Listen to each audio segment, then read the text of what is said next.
AITA for keeping my kids away from their new uncle? Story 1. I have been with my wife Elle for 11 years now. We have 2 kids together, a 2-year-old girl and a 6-month-old son. My Sil, M, was beyond excited when she found out we were expecting and wanted to be very involved in our kids' lives as the cool aunt, because she herself believed she would never have children. Last year, M asked our group of friends if you were talking to someone and they threw up several red flags in their personality, but they treated you nicely, would you continue to pursue that relationship? We all, of course, said no. Red flags exist for a reason. But then, a week later, she introduces my family to her new boyfriend R and his daughter S. Before doing so, M made a note to tell me that R was conservative, which I thought was odd. We are all very progressive, and M more so than the rest of us, so I thought it was a bit weird, but that's okay. R was quiet throughout the dinner, and after that, we didn't see him for a while, though M continued to be very involved in our lives. A few months later, we went on a family vacation and R tagged along. On the very first morning, I was sitting in the floor playing with our daughter while a children's show with a black man as the main character played on the TV. He walked over to M and whispered something to her, and she got up and turned off the TV. When I asked why, she said that R didn't want S's 7-year-old watching it. Okay, whatever, it was background noise anyway. Then, when she went back to him, I heard him say, "That F king queer" to her, referring to the main character. I was appalled. M is bi, so I was astounded that he would say that to her, and even more so that she laughed after he did. We parted ways for the day, but that night, we all met back up for dinner. I wasn't feeling well, so I left early, but later that night my wife told me that he made several racist comments about the black family seated next to us with my daughter right there at the table. At that point I'd had it. I did not want this person around my kids. When the trip was over, I told M that I thought she was making a huge mistake with this guy, that he wasn't conservative, he was homophobic and racist, and I don't want my kids growing up thinking it was okay to hate people because they're different. She got very upset with me because this meant he wouldn't be allowed at family holidays if my children were there, and that if I just spent a little more time with him, I would see he wasn't all that bad. I refused. This caused a massive argument between L and M, and now M said that if R wasn't allowed around my kids, she wouldn't be a part of our lives any longer. To make matters worse, she's now pregnant after believing herself infertile, and her and R are getting married next weekend. Now my wife wants us to go to couples counseling because she's convinced that I'm overreacting about this. If she wants us to go to counseling, that's fine with me, but I don't think that I've done anything wrong. AITA. Our advice. Based on your description, you are not the asshole NTA for keeping your kids away from your sister-in-law's new boyfriend. It's important to prioritize the well-being and values you want to instill in your children. Here are a few key points to consider.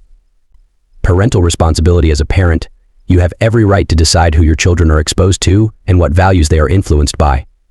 It's essential to protect them from harmful ideologies such as racism and homophobia.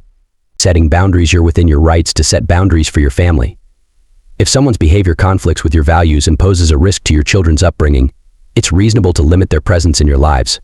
Stand firm on values. It's commendable that you're standing firm on your principles. Your concerns about the new uncle's behavior are valid, and it's important not to compromise your values for the sake of familial relationships. Couples counseling. Attending counseling with your wife is a positive step to address differences in perspectives. It can help both of you understand each other's concerns better and find a way forward. In summary, prioritize your children's well-being and the values you want to impart to them. Open communication with your wife and professional counseling can help navigate this situation effectively. First comment. AITA. He is not a conservative, and that your sister or anyone would think that makes sense is just sick. You can't tell someone else how to think or what to think, even if you find their beliefs disgusting. You can tell them you will not tolerate such talk around your family or your children ... ever. You are assuming if your children hear such talk they will adopt it ... You think they will never hear it? Have you considered the potential future teaching moments this man could provide? A 2-year-old and 6-month-old have no idea what he's talking about, and that gives you time to work with your sister and her new husband to set boundaries.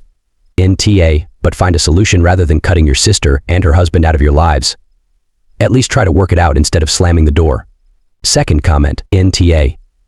As a warning, the man is racist and homophobic. The odds are high he is also sexist.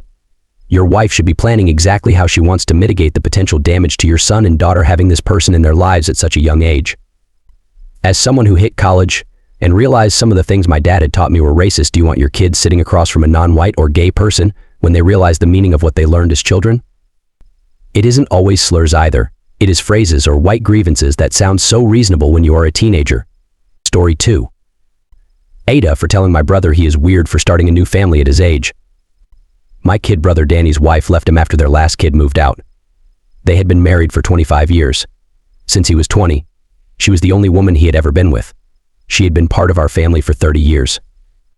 They started dating when she was a freshman. I guess after 30 years she was ready for something new. She said that she was 44 and that she wanted to go enjoy her life before it was too late. That was 5 years ago. He is 50 now and his new wife is 30. And they are expecting their first child. I hope it's their only child. He is happy to have a partner again, and he would do anything to keep her happy. I was happy for him when he started dating again. It got weird when he met and married a woman younger than my kids. And now they are having a kid. They had a big gender reveal party and it's going to be a boy. He is ecstatic. The family is happy for him. His 3 older kids are happy for him. His ex is a little miffed, but that might be sour grapes as her enjoyment of life has run into the roadblock of funding it. She got no child support and lost out on spousal support when she remarried 2 years after the divorce. Danny asked me why I was acting weird. I told him that he is too old to be doing such a dumb thing, that he is 5 years from retirement, and that he will now have a baby that is the same age as his first grandchild. That he married a bridesmaid from his daughter's wedding was weird enough, but that to have a kid at 50 was super strange. I guess he told his wife, and this has started a huge fight. She doesn't want me around if I'm going to be a judgmental bitch, her words. Most of my family told me I should keep those thoughts to myself. Even his daughter, whose friend he married, told me to butt out. I was only thinking of my brother and this new kid. I talked to Danny again and apologized. I told him that I was only thinking about his future. He said that he is healthy, in great shape physically and financially, and in love. He said that if I can't just be happy for him, it would be best if we didn't hang out so much in the future. So now I'm biting my tongue just so I don't get frozen out because pretty much everyone is on his side. Our advice. It sounds like you're in a tough spot with your family. Here's a short piece of advice. It's important to respect your brother's choices and happiness, even if they're different from what you expected. While you may have concerns about the age gap or timing of his new family, ultimately it's his life and his decisions to make. Apologize sincerely, focus on supporting him and what makes him happy, and try to rebuild your relationship by showing genuine interest and care. Sometimes, showing acceptance can bridge the gap better than voicing judgment. First comment. Desum so. My sister was 44 when her husband decided to have their second kid. He's a few years older than her, so close to 50. Their older kid is off to college this year, their younger one just started first grade. I guess they prefer raising one kid at a time. Some people still want to raise kids, be parenting, even when they're a little bit older. If they're healthy enough, have the resources, I don't think there's anything wrong with pursuing that dream. I'm child-free. I'm happy to see people have kids because they want to be parents, not because they feel obligated to have them or other unhealthy reasons. Second comment. AITA. Also wanted to share that I am the daughter of an older father. I was born when he was 53. His age never mattered to me, except when I was doing a survey in middle school and realized how much of an outlier he was in terms of age. And even then, not really. I am his 6th kid. He was married earlier in life and had 4 kids with his previous wife of 7, and my older half-siblings had a very different father than I had. When they were growing up, he was building his medical practice and rarely home. When he was home, he wasn't that involved. For my 2 full siblings and I, who were born 20 years later, he had a well-established medical practice and was much more involved. He would make us breakfast almost every morning and take us and/or pick us up from school. As an older father, he was also much more seasoned and pragmatic about kids and their development.